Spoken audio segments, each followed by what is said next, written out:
Black and white में आज उस तस्वीर से करना चाहते हैं जिसकी कूटनीतिक दुनिया में सबसे ज्यादा चर्चा हो रही है। यह तस्वीर उस वक्त की है जब जॉर्डन के क्राउन प्रिंस हुसैन बिन अब्दुल्ला और प्रधानमंत्री नरेंद्र मोदी एक ही गाड़ी से जॉर्डन के राष्ट्रीय संग्रहालय पहुंचे। जॉर्डन में पहली बार ऐसा हुआ जब क्राउन प्रिंस हुसैन बिन अब्दुल्ला ने खुद गाड़ी चलाई और प्रधानमंत्री मोदी उनके साथ वाली सीट पर बैठे हुए थे। आप इसे प्रधानमंत्री मोदी की कार डिप्लोमेसी कहिए, कार वाली कूटनीति कहिए, जिसमें भारत और जॉर्डन के रिश्तों में सहजता और अपनापन दिखाई देता है। बड़ी बात यह है कि क्राउन प्रिंस हुसैन बिन अब्दुल्ला सिर्फ 31 साल के हैं, जबकि प्रधानमंत्री नरेंद्र मोदी उनसे 44 साल बड़े हैं। लेकिन इसके बावजूद जॉर्डन के क्राउन प्रिंस प्रधानमंत्री मोदी का एक दोस्त की तरह आदर करते हैं और दोनों नेता एक ही गाड़ी से जॉर्डन के राष्ट्रीय संग्रहालय पहुंचते हैं। और इससे यह पता चलता है कि जॉर्डन का शाही परिवार भारत के साथ अपने रिश्ते को कितना इंपॉर्टेंस, कितना महत्व देता है। देखिए,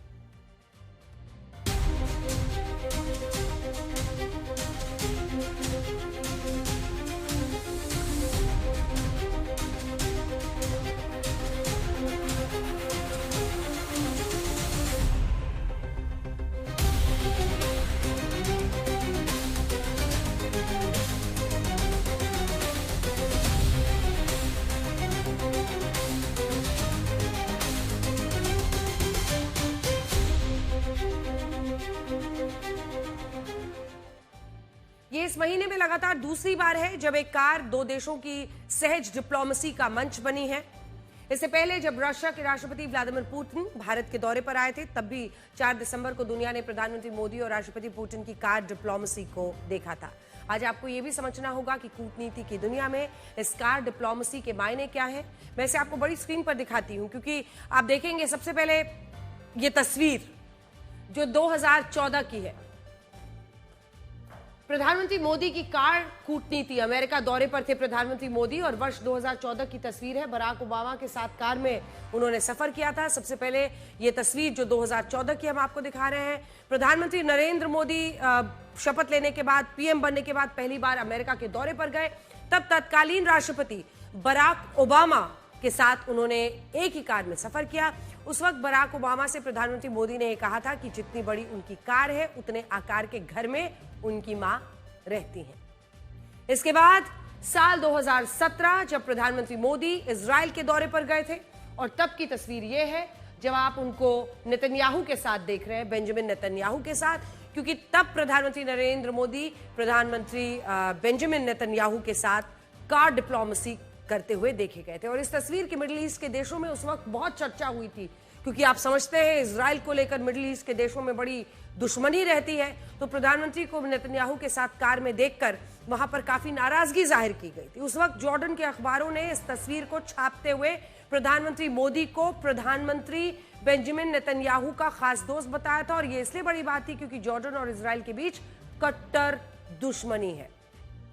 इसी तरह श्रीलंका के राष्ट्रपति, ये देखिए अनुराग कुमारा, उनके साथ उनकी तस्वीर, हम अलग अलग तस्वीरें आपको दिखा रहे हैं श्रीलंका के राष्ट्रपति के साथ, क्योंकि ये 6 अप्रैल 2025 की तस्वीर है।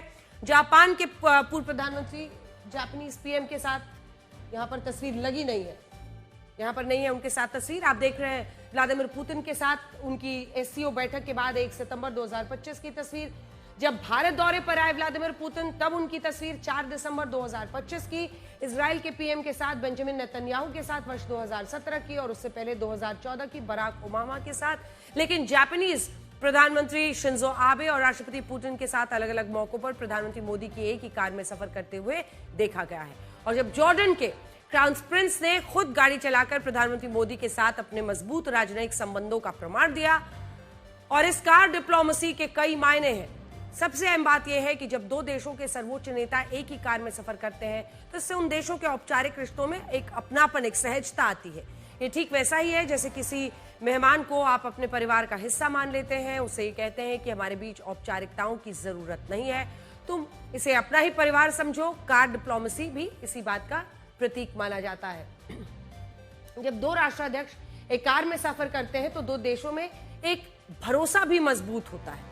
क्योंकि आप देखेंगे अक्सर तमाम ऐसे मुल्क हैं विश्व के जो आपस में भिड़े रहते हैं, दुश्मन देश होते हैं, वो एक दूसरे पर विश्वास ही नहीं इतना करते कि उनके पास जाकर उनके साथ कार में बैठें, या फिर उनके साथ खाना खा लें। ऐसी परिस्थितियों में ये एक भरोसे का भी, एक ट्रस्ट का फैक्टर होता है। कार डिप्लोमेसी में दो देशों के बीच भरोसा दिखता है और कूटनीतिक संबंध मजबूत होते हैं। ऐसा हम इसलिए कह रहे हैं क्योंकि इस नक्शे से आप समझिए, जॉर्डन और इजराइल दोनों पड़ोसी देश हैं। ये देखिए, जैसे ही आप जूम इन करेंगे आपको दिखेगा कि ये दोनों पड़ोसी देश 1948 से अब तक 4 युद्ध हो चुके हैं। जूम इन कीजिए, 4 युद्ध जॉर्डन और इजराइल के बीच में 1948 से अब कुल 4 युद्ध हो चुके हैं। भारत की जगह कोई और देश होता तो उसे इजराइल और जॉर्डन में किसी एक देश को चुनना होता। दोनों देशों में भारत के अच्छे संबंध है। ये इस बात का प्रमाण है कि भारत अपनी कूटनीति को किस तरह से आगे ले जाता है। हम रशिया से भी संबंध रखते हैं, हम संबंध रखते हैं यूक्रेन से भी, हम जॉर्डन से भी संबंध रखते हैं, हम इजराइल से भी। लेकिन भारत की विदेश नीति की खास बात यह है कि प्रधानमंत्री मोदी की इजराइल के प्रधानमंत्री बेंजामिन नेतन्याहू के साथ भी कार डिप्लोमेसी नजर आती है। जॉर्डन के क्राउन प्रिंस भी भारत को पूरा सम्मान देते हैं। आप इन तस्वीरों को भी देखिए जिनमें जॉर्डन के किंग अब्दुल्ला II ने अम्मान के आलिशान हुसैनिया पैलेस में, दिखाइए अगली तस्वीर, जो आलिशान हुसैनिया पैलेस है वहां पर प्रधानमंत्री मोदी का शानदार स्वागत किया। और पिछले 11 सालों में यह दूसरी बार है जब प्रधानमंत्री मोदी जॉर्डन की यात्रा पर पहुंचे हैं। चाहिए कि जब हमारे देश का एक खास वर्ग प्रधानमंत्री मोदी को मुस्लिम विरोधी साबित करना चाहता है, तब इस्लाम धर्म की नींव रखने वाले पैगंबर मोहम्मद साहब के वंशज खुद प्रधानमंत्री मोदी का इतना सम्मान कर रहे हैं। जॉर्डन के किंग अब्दुल्ला पैगंबर मोहम्मद साहब की 41वीं पीढ़ी के वंशज है। उन्हें बनी हाशिम या हाशमी वंश भी कहा जाता है, जो एक अरबी कबीला है।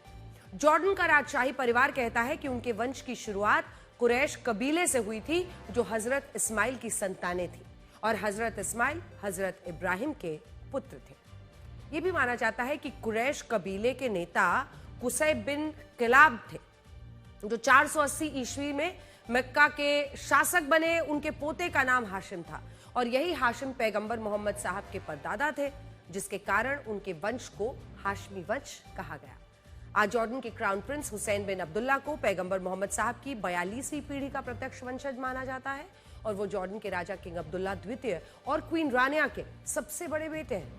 यहां आपको इस बात को भी नोट करना चाहिए कि जब दुनिया में ज्यादातर मुस्लिम धर्मगुरु बुर्के और हिजाब को महिलाओं के लिए अनिवार्य बताते हैं, तब पैगंबर मोहम्मद साहब को अपना असली वंशज बताने वाले राजशाही परिवार की महिलाएं हिजाब और बुर्के से खुद को दूर रखती हैं।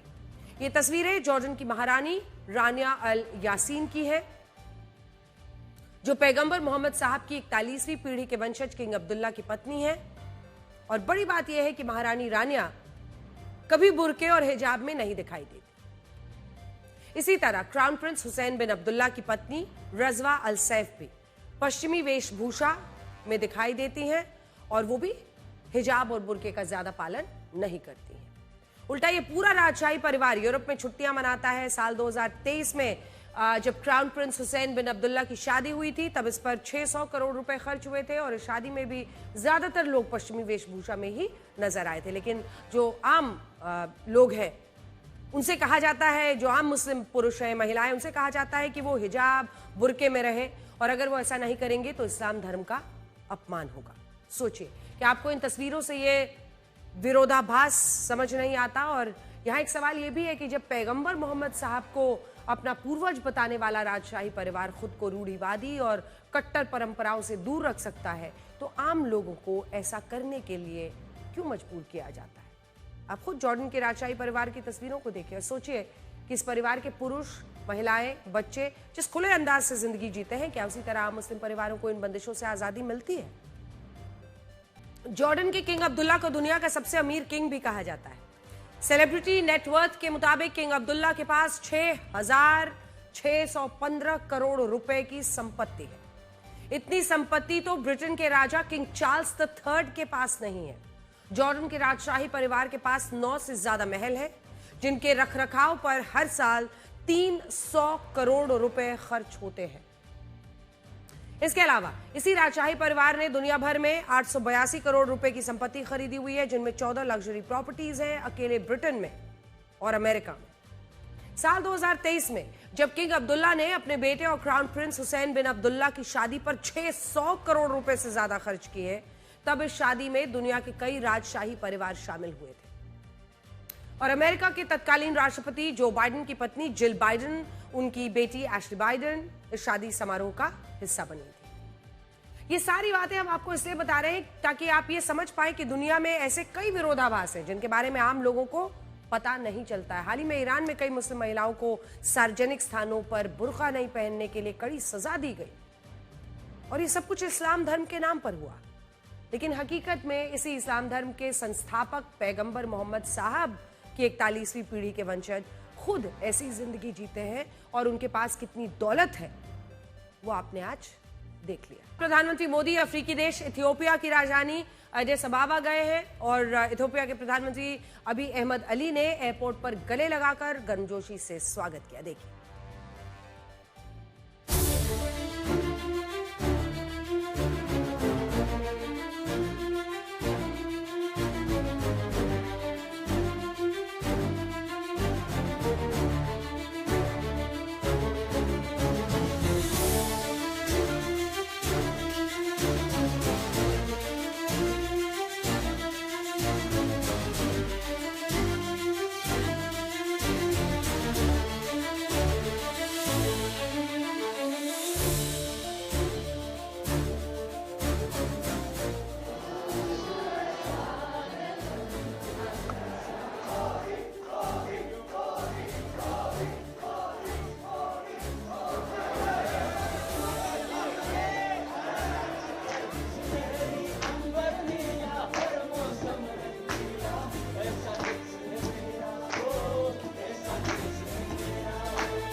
ये पहली बार है जब प्रधानमंत्री मोदी इथियोपिया के दौरे पर पहुंचे हैं और बहुत कम लोग इस बात को जानते हैं कि इथियोपिया अफ्रीका का वो देश है जहां भारत की तरह बार बार मुसलमानों को खतरे में बताया जाता है। बड़ी इंटरेस्टिंग बात आपको बताने वाले हैं। इथियोपिया में बहुसंख्यक आबादी ईसाई धर्म के लोगों की है, लगभग 64%, जिनकी कुल आबादी 64% है, जबकि दूसरे स्थान पर है 34% आबादी वाले मुस्लिम पॉपुलेशन। इथियोपिया दुनिया का वो पहला देश है जहां अरब देशों के बाहर मुसलमानों को सबसे पहले शरण मिली थी और उस वक्त इस जगह को मतलब अरब देशों से बाहर अफ्रीका में, और उस वक्त इस जगह को हिजरत कहा जाता था। मान्यता है कि मक्का में जब शुरुआती मुसलमानों पर जुल्म हुआ तब पैगंबर मोहम्मद साहब ने अपने अनुयायियों को आज के इथियोपिया जाने की सलाह दी थी। उस समय इथियोपिया पर एक ईसाई राजा का शासन था, लेकिन उसके बावजूद उस ईसाई राजा ने मुसलमानों को खुले दिल से अपनाया। इन मुसलमानों को इथियोपिया में न सिर्फ सुरक्षा मिली बल्कि आज़ादी और वहां पर बसने का अधिकार भी उनको दिया गया। लेकिन जैसे जैसे इथियोपिया में ईसाई धर्म की आबादी घटने लगी, मुसलमानों की आबादी बढ़ने लगी, तब से वहां सांप्रदायिक माहौल संवेदनशील हो गया, आपस में एक टेंशन शुरू हो गया। इसके अलावा इथियोपिया एक ऐसा देश है जहां बुलडोजर को लेकर काफी राजनीति होती है। ये तस्वीरें आप उत्तर प्रदेश की नहीं देख रहे हैं, ये इथियोपिया की तस्वीरें हैं। इसका कारण यह है कि जब पिछले कुछ सालों में इथियोपिया में अवैध तरीके से मस्जिदों और मदरसों का निर्माण हुआ तो वहां की सरकार ने इन मस्जिदों पर कड़ी कार्रवाई करते हुए बुलडोजर चलवाया। उस वक्त साल 2023 में शेगर सिटी में शहरी विकास के लिए 19 मस्जिदों पर बुलडोजर चलाने के आदेश दिए गए, जिससे उस वक्त हिंसा भड़क गई और आज भी इथियोपिया में बुलडोजर को मुसलमानों के खिलाफ एक प्रतीक के तौर पर देखा जाता है। बड़ी बात यह है कि इथियोपिया अफ्रीकी देशों में नाइजीरिया के बाद दूसरी सबसे ज्यादा आबादी वाला देश है, जहां 1 करोड़ से ज्यादा लोग रहते हैं और आज भारत इथियोपिया का दूसरा सबसे बड़ा ट्रेड पार्टनर है, जो हमसे लोहा, स्टील, दवाइयां, मशीनें इंपोर्ट करता है, आयात करता है। और कोविड में भी जब पश्चिमी देशों की कंपनियां अफ्रीका के गरीब देशों को गोपनीय शर्तों के साथ वैक्सीन देने के लिए समझौता करना चाहती थी, तब अफ्रीका के दूसरे देशों के साथ इथियोपिया को भी भारत ने वैक्सीन मैत्री के तहत कुल 23 लाख वैक्सीन उपलब्ध कराई थी। और अब आज प्रधानमंत्री मोदी अपने कार्यकाल में पहली बार इथियोपिया के राजकीय दौरे पर पहुंचे। आज तक के इतिहास में पहली बार ऐसा होने वाला है जब भारत के प्रधानमंत्री इथियोपिया की संसद के संयुक्त सत्र को संबोधित करेंगे। और याद रखिए, प्रधानमंत्री नरेंद्र मोदी की पूरी कोशिश रहती है कि वो इसी के साथ ग्लोबल साउथ को भी एक बार फिर से पुश करे। जब वो विश्व की राजनीति और कूटनीति को देखते हैं तो उन्हें पता है कि जियोपॉलिटिकल सिनेरियो पर अगर तमाम देशों को एक बैलेंस बनाकर रखना है तो ग्लोबल साउथ को आगे बढ़ाना होगा। और यह रणनीति प्रधानमंत्री नरेंद्र मोदी की कई सालों से चल रही है। आपको ये बताते हैं कि आज ही के दिन भारतीय सेना ने 1971 में पाकिस्तान को पराजित करके बांग्लादेश को आजादी दिलाई थी। और उस वक्त भारत ने ऐसा करने के लिए पाकिस्तान के 2 टुकड़े कर दिए। इसमें पश्चिमी पाकिस्तान आज का पाकिस्तान बन गया और पूर्वी पाकिस्तान बांग्लादेश बन गया था। लेकिन दुर्भाग्यपूर्ण यह है कि आज यही बांग्लादेश पाकिस्तान के साथ अपने रिश्ते सुधार रहा है। उसके कट्टरपंथी बांग्लादेश की भूमि को भारत के खिलाफ लॉन्च पैड की तरह इस्तेमाल करने की बात कह रहे हैं। भारत ने कभी नहीं सोचा था कि बांग्लादेश इतना बड़ा एहसान फरामोश निकलेगा। लेकिन आज मोहम्मद यूनुस की अंतरिम सरकार में ऐसा हो रहा है और बांग्लादेश भूल चुका है कि भारत नहीं होता तो यह आजादी भी उसे कभी नहीं मिलती। साल 1971 जब भारत और पाकिस्तान के बीच युद्ध लड़ा गया था, तब उससे पहले पाकिस्तान में एक नेता की गिरफ्तारी को लेकर पूरा देश चल रहा था और इस नेता का नाम था शेख मुजीबुर रहमान। शेख मुजीबुर रहमान बांग्लादेश की पूर्व प्रधानमंत्री शेख हसीना के पिता थे और पाकिस्तान के विभाजन से पहले वो पूर्वी पाकिस्तान की सबसे बड़ी पार्टी आवामी लीग के अध्यक्ष चुने गए थे। और उस दौरान पूर्वी पाकिस्तान को लेकर उनकी कुछ प्रमुख मांगे थी।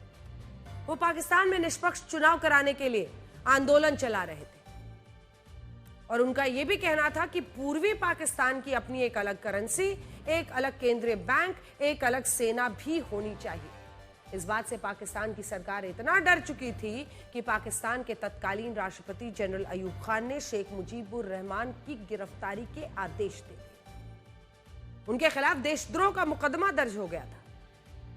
इस सब के बीच पाकिस्तान में जनरल अयूब खान की जगह जनरल याहिया खान वहां के राष्ट्रपति बन गए और उन्हें लगा कि शेख मुजीबुर रहमान पर देशद्रोह का आरोप है, इसलिए कुछ लोगों में भले उनके प्रति थोड़ी सी हमदर्दी हो लेकिन वो चुनाव नहीं जीत पाएंगे। इसी उम्मीद में साल 1970 में पाकिस्तान ने आम चुनाव कराने का ऐलान किया और इन्हीं चुनावों ने पाकिस्तान के बंटवारे की नींव रखी। उस समय पाकिस्तान की नेशनल असेंबली में कुल 300 सीटें थी, जिनमें 138 सीटें पश्चिमी पाकिस्तान में थी, 162 सीटें पूर्वी पाकिस्तान यानी आज के बांग्लादेश में थी। और अब जब साल 1970 में आम चुनाव के नतीजे आए तो शेख मुजीबुर रहमान की आवामी लीग पूर्वी पाकिस्तान की 162 में से 160 सीटें जीत गई, 160 आउट ऑफ 162। जबकि जुल्फिकार अली भुट्टो की पाकिस्तान पीपल्स पार्टी पश्चिमी पाकिस्तान की 138 सीटों में से 88 सीटें जीत पाई। 138 में 88 और वहां पर मुजीबुर रहमान को मिली 162 में 160। कल्पना कीजिए, इस चुनावी नतीजे ने पाकिस्तान को आप देखिए कैसे फेर में डाल दिया। इस हिसाब से पाकिस्तान की 300 सीटों वाली नेशनल असेंबली में शेख मुजीबुर रहमान के पास बहुमत था, उन्हें पाकिस्तान का प्रधानमंत्री बनना था। लेकिन पाकिस्तान ने ऐसा होने नहीं दिया और वहां मार्शल लॉ लगाकर आम चुनाव के नतीजों को बेअसर कर दिया। फिर आइए इसके बाद 25 मार्च 1971 शेख मुजीबुर रहमान को फिर से गिरफ्तार कर लिया गया। हालांकि ये चुनाव इस बात का खुल्लम खुल्ला सबूत थे कि पूर्वी पाकिस्तान के लोग आजादी के पक्ष में थे और इसीलिए गिरफ्तारी से पहले शेख मुजीबुर रहमान ने पूर्वी पाकिस्तान की स्वतंत्रता का ऐलान कर दिया था। और इसके बाद 17 अप्रैल 1971 को बांग्लादेश की पहली अस्थायी सरकार का गठन भारत के कलकत्ता शहर में हुआ था, जिसे अब कोलकाता कहते हैं। शेख मुजीबुर रहमान की गिरफ्तारी के बाद जब पाकिस्तान की सेना पूर्वी पाकिस्तान में खून खराबा कर रही थी, उस समय भारत ने बांग्लादेश में पाकिस्तान के इस नरसंहार को रोकने के लिए मुक्ति वाहिनी को ट्रेनिंग देनी शुरू की।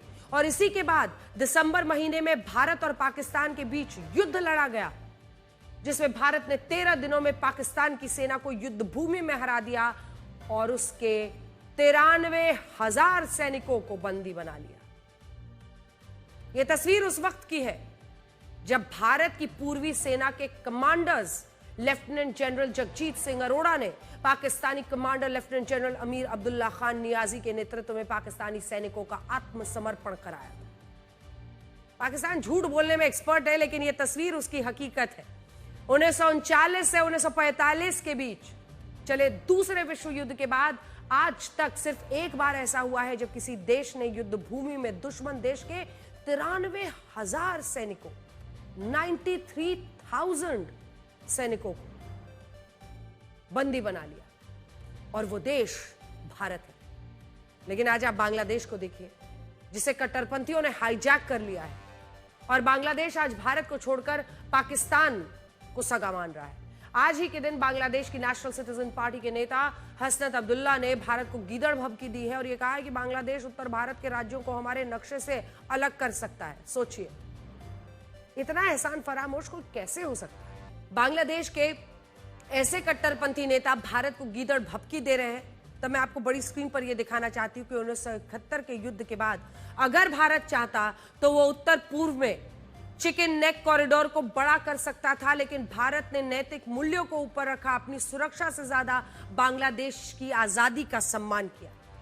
और यहीं पर मैप पर आपको यह समझना होगा कि जब आप भारत और बांग्लादेश के बीच ये वाला हिस्सा देखते हैं, इस नक्शे को देखेंगे तो पश्चिम बंगाल में ये देखिए, यही वो चिकन नेक है जिसकी चर्चा हमेशा होती है। यहां से ये पूरा बांग्लादेश आप देख रहे हैं, ये जो नॉर्थ ईस्ट के लिए ये पूरा रास्ता है, यही वो चिकन नेक है, चिकन नेक कॉरिडोर, जो कि छोटा सा एक हिस्सा है। और इसी के बाद जो हमारे तमाम राज्य हैं उत्तर पूर्व के, वो तमाम राज्य आते हैं। और इसीलिए आज ये गीदड़ भभकी वो दे रहा है कि इस जगह को वो बंद कर देगा। लेकिन ये याद रखिए कि जब बांग्लादेश को आजाद कराया गया था, तब भारत के पास ये विकल्प था कि हम इस हिस्से को चौड़ा कर सकते थे, लेकिन हमने उनकी आजादी का सम्मान किया। जैसे आप देखेंगे, सिलीगुड़ी कॉरिडोर जो चिकन नेक कॉरिडोर है, वो गलियारा है जो उत्तर पूर्व के 7 राज्यों को भारत से जोड़ता है। इस गलियारे की चौड़ाई है सिर्फ 22 किलोमीटर और लंबाई है 60 किलोमीटर। ये पूरा जब आप इस हिस्से को देखेंगे, 22 किलोमीटर ऐसे, 60 किलोमीटर ऐसे, और उसकी सीमा नेपाल बांग्लादेश दोनों से लगती है। और आगे जाकर ये उत्तर पूर्व के राज्यों को भारत से जोड़ने का काम करता है। सोचिए, आज बांग्लादेश ये कह रहा है कि वो इस चिकन नेक कॉरिडोर को बंद करके उत्तर पूर्व के राज्यों को भारत से अलग करेगा, जबकि वो ये भूल रहा है कि साल 1971 के युद्ध में पूरे बांग्लादेश पर भारत का नियंत्रण था। भारत की सेना चाहती तो हम अपने चिकन नेक कॉरिडोर को बाकी इलाकों में फैला सकते थे, इसकी जो चौड़ाई है, लंबाई है, वो बढ़ा सकते थे, लेकिन भारत ने ऐसा नहीं किया। बांग्लादेश के सभी इलाके उसे वापस लौटा दिए और अपनी हमारी पाकिस्तान को युद्ध में हराकर वापस लौट आई। और आज यही बांग्लादेश हमारे साथ ऐसी बात कर रहा है और यह एहसान फरामोशी दिखा रहा है, जिसको आज यहां पर दिखाना जरूरी था। आपको कुछ और दोहरे मापदंड के बारे में बताते हैं। 2 दिन पहले ऑस्ट्रेलिया के बॉन्डी बीच पर एक आतंकी हमला हुआ। 16 यहूदियों की मौत हो गई, 42 यहूदी घायल हो गए। कल इसी शो में हमने इस आतंकी हमले का पूरा विश्लेषण किया था, आपको यह बताया था कि दुनिया को इन आतंकी हमलों के खिलाफ एकजुट होना चाहिए। लेकिन आज खुद के साथ ये जो हो रहा है भारत के साथ आतंकवाद के मुद्दे पर, उस पर हम आपको कुछ बताना चाहते हैं।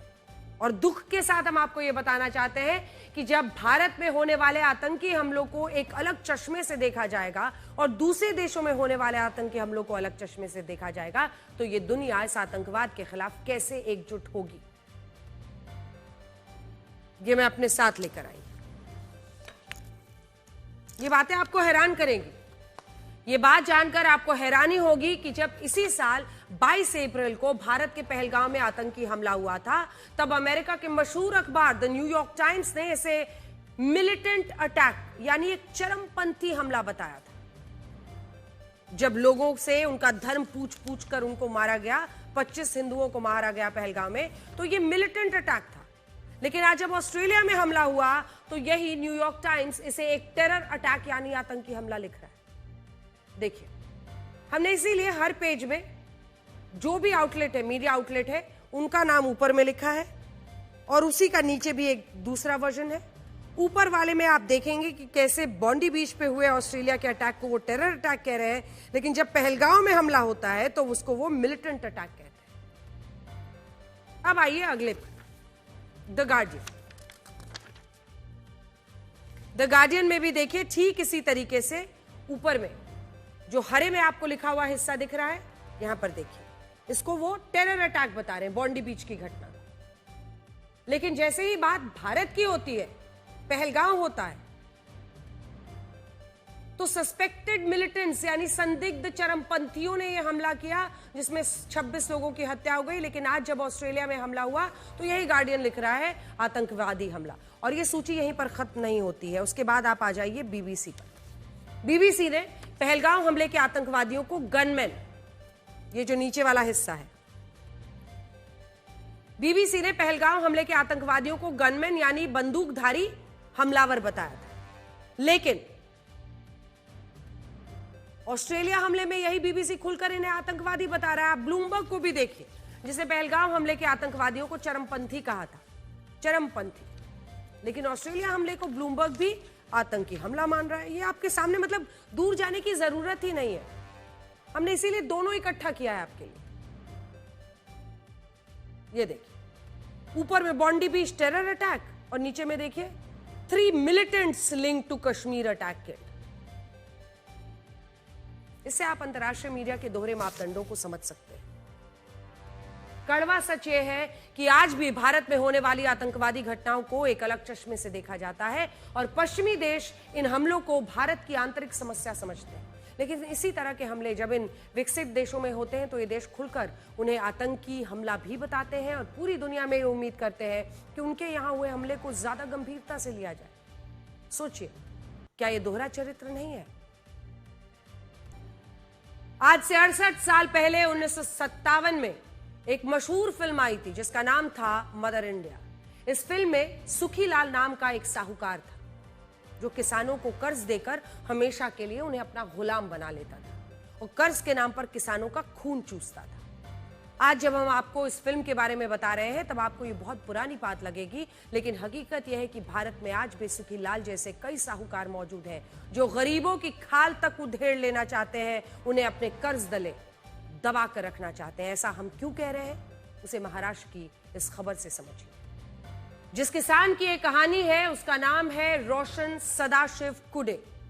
इस किसान ने खेती में नुकसान होने के बाद 2 साहूकारों से 50-50 हजार रुपए का कर्ज लिया था। कर्ज लेते समय साहूकारों ने उसे यह बताया कि अगर किसान समय पर ब्याज और सूद को नहीं चुकाएगा तो उसे हर दिन के हिसाब से 10,000 का जुर्माना भरना होगा। हर दिन के हिसाब से 10,000 का जुर्माना। अब ऐसे में किसान क्या करता? किसान का कहना है कि उसने कर्ज के पैसों से कुछ गायें खरीदी और ये सोचा कि वो इन गायों का दूध बेचकर साहूकारों को धीरे धीरे उनका कर्ज उतार देगा। लेकिन जब एक बीमारी के कारण इन गायों की मौत हो गई तो साहूकारों ने इस किसान पर हर दिन के हिसाब से भारी जुर्माना लगाना शुरू किया। इस किसान ने अपनी आधी जमीन और एक मोटरसाइकिल बेचकर इस कर्ज को उतारने की कोशिश की, लेकिन इसके बाद भी इन साहूकारों का ये कर्ज नहीं उतरा। उल्टा ये कर्ज 1 लाख रुपए से 74 लाख रुपए हो गया, 74 lakhs। अब आप सोचिए, जब इन साहूकारों ने अपने गुंडों को इस किसान के घर पर भेजकर उसे परेशान करना शुरू किया तो इस किसान को लगा कि वो अपनी जान दे देगा, बिल्कुल लाचार हो गया। इस दौरान एक साहूकार ने इस किसान को ये सलाह दी कि अगर उसने अपना कर्ज उतारना है तो अपनी एक किडनी बेच सकता है। ये जो वीडियो आप बार बार देख रहे हैं ना, जिसमें वो शख्स यहां पर कटा हुआ दिखा रहा है, किसान दिखा रहे हैं रोशन सदाशिव कुडे।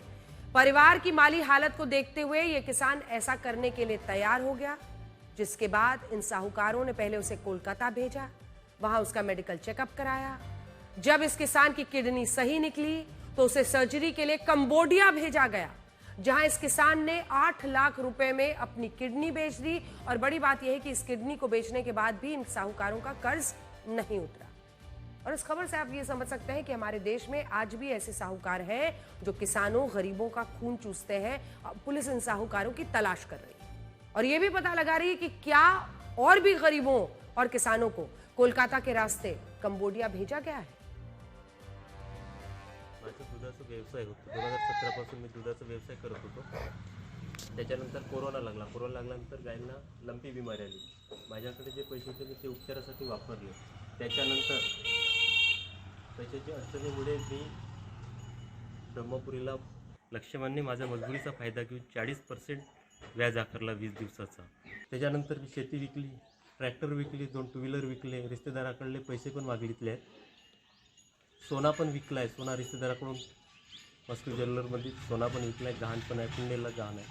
तेवढ्यावर न भागता किशोर म्हणे आता तुझ्याकडे कार आहे का पैसे देण्यासाठी, तुझी किडनी आहे, तू विकू शकतेस किडनी. लक्ष्य पण माझ्या मागे सगळ्याला लावला. अब हम आपको गोवा के नाइट क्लब में हुए अग्निकांड के मुख्य आरोपी गौरव लूथरा और सौरभ लूथरा के बारे में बताते हैं। अग्निकांड के बाद थाईलैंड भाग गए इन आरोपियों को वापस भारत लाया जा चुका है। दिल्ली के पटियाला हाउस कोर्ट ने गोवा पुलिस को इनकी 2 दिन की ट्रांजिट रिमांड भी दे दी है। कल गोवा पुलिस इन्हें दिल्ली से लेकर गोवा पहुंचेगी।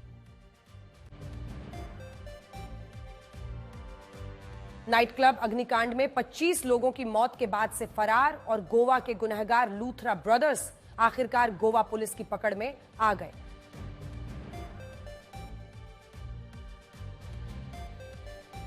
गोवा अग्निकांड के आरोपी सौरभ लूथरा और गौरव लूथरा को थाईलैंड से भारत लाया गया।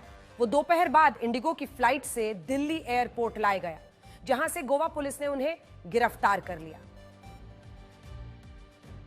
करीब 10 दिन पहले गोवा के एक नाइट क्लब में आग लगने पर 25 लोग जिंदा जलकर और दम घुटने से मर गए। इस नाइट क्लब में वैध लाइसेंस से लेकर सेफ्टी मेजर्स को लेकर कई खामियां मिली और इस अग्निकांड की अगली सुबह ही इसके मालिक लूथरा ब्रदर्स थाईलैंड भाग गए थे।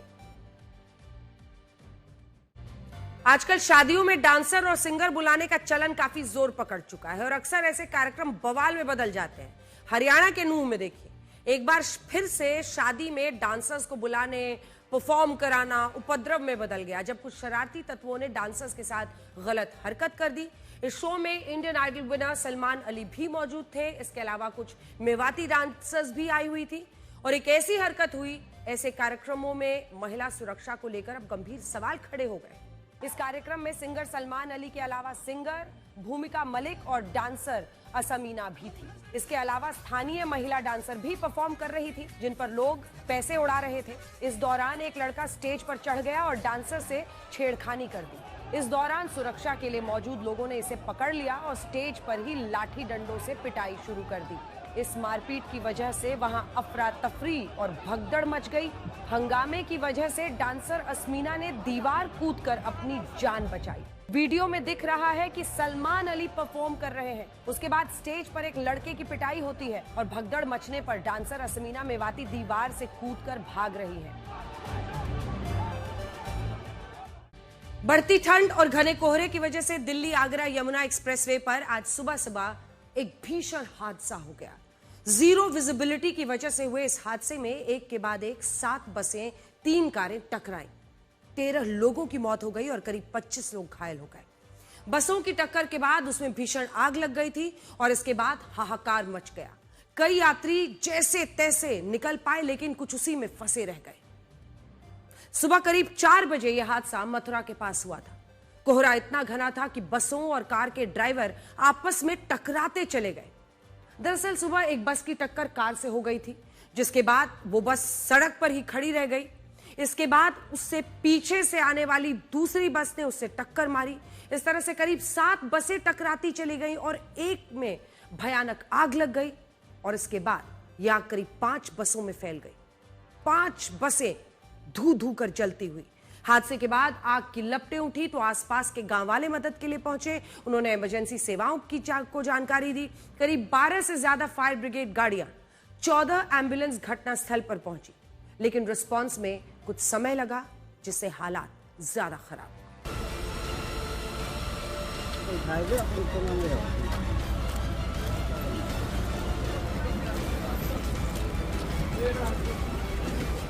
आया एक्सीडेंट भयंकर था। आग बहुत तेज दौड़ चुकी थी, 3 गाड़ियों में आग लग चुकी थी। जब मैं आया तो उसमें 4-5 लोग फंसे थे। मैंने उसको एक को निकाला उसमें से, गाड़ी से अंदर से घुल के। 3 उसमें और रह गए थे। दिल्ली जा रहे थे और रास्ते में 3:30 बजे अंधेरा इतना छाया हुआ था, कोहरे से दिख नहीं रहा था।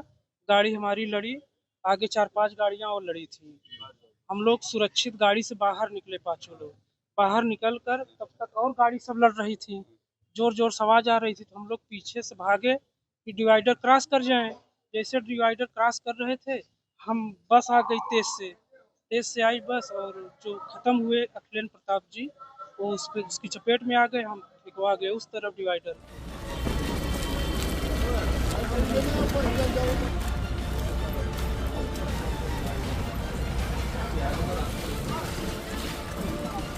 पाया गया है कि कुल 13 लोगों के मृत्यु होने की पुष्टि हुई है। इसमें कुछ बॉडीज आइडेंटिफाइबल हैं और कुछ जली अवस्था में हैं, जिनके आइडेंटिफिकेशन के लिए डीएनए प्रिजर्व किया जा रहा है।